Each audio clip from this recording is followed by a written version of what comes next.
Good morning, patrons. This is Jared Carnes over here at Epic Gardens, which is the site of the first of hopefully many City Greens RVA commercial vegetable production beds. And this morning I'm going to show you guys a tool that I think is super useful. It's going to really up your weeding game.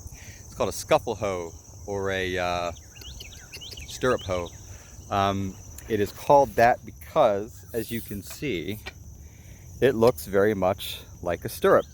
And what's unique about this is that this head actually wiggles a little bit. It's got a slight bit of play in it, and that allows you to use it in either direction and have it really cut the small weeds, really thread stage stuff. So if you see here, there's a ton of morning glory that's sprouted up in these beds.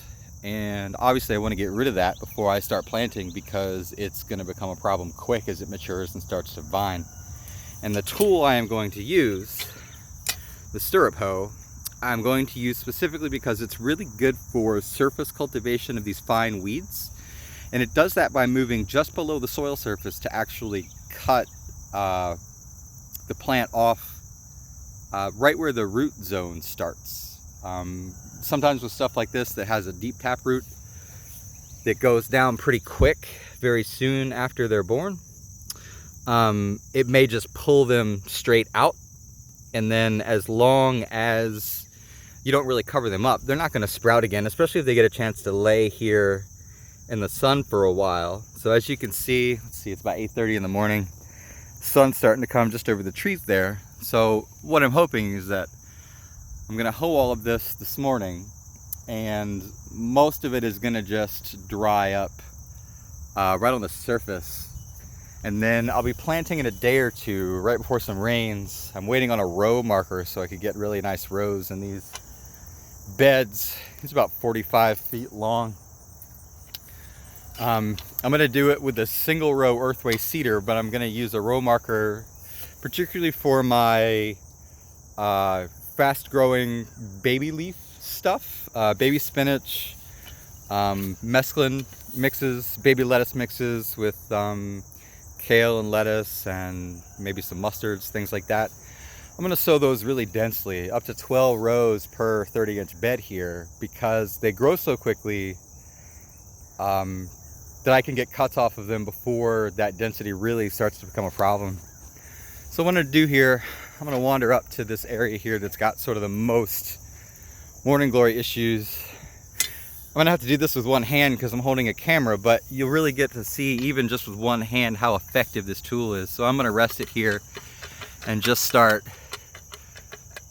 sort of pushing and pulling. And you can see how the head disappears under the soil and the plants come up. And so again, I'm doing this not only left-handed, or not only one-handed, but left-handed, which is not my dominant hand.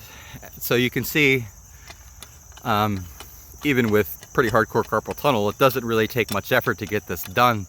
I did one of the beds right next to this one, the full 45 feet, about a minute and a half, 2 minutes maybe. Let's see, for a lot of this stuff, you see how these came straight up. It actually pulled the roots out as well, and that's great. Some of these really invasive crops will resprout from the roots, but if you get it this young and you get that little bugger out of there, it's not coming back. So this is gonna dry up on the ground today. This one, it looks like it cut it off right at the root. So this is gonna dry up, and the root probably will too because it's a really young plant.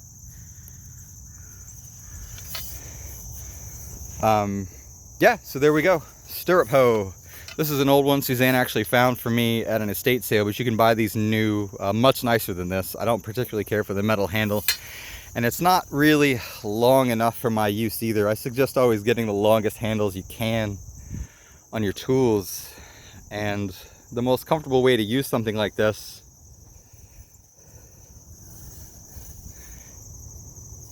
I prefer thumbs up if the tool is long enough. Thumbs up, so both hands should be thumbs up. I would be standing, hopefully not in the bed. Let me get my right hand on here. So, let's see, need to get a tripod for this. Thumbs up. That allows you to stand perfectly straight without crouching and work a bed from the path and not grind your hands so much on the handle, because I get calluses all the time from stuff like this.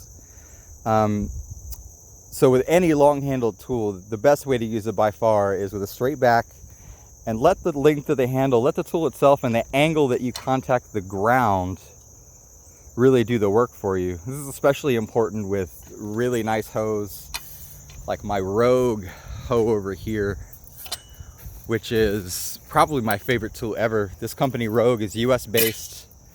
This is the rake from the same company. It is just diesel.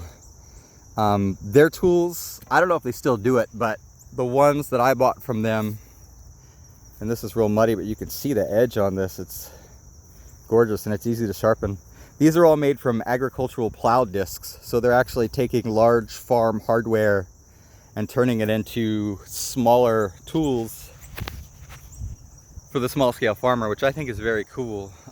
These tools are indestructible, and I'm probably going to hand them to my kid. That's always the best case scenario with a tool. It's something I really enjoy, is buying something once and knowing that it's going to work when I need it. And of course, treating it properly. You don't want to be breaking handles and stuff like that. If your tool's struggling, it's probably not the right tool for the job. I'm going to get back to hoeing these rows, get this stuff done so I can get to work in the workshop today. If you have any questions about tools, hoes, rakes, shovels, anything else, let me know. I'll be happy to talk to you about it. If you need some suggestions of where to go, I will be creating a document here pretty soon that's sort of a tool list of the things that I use and that may benefit you on your garden. Have a good day.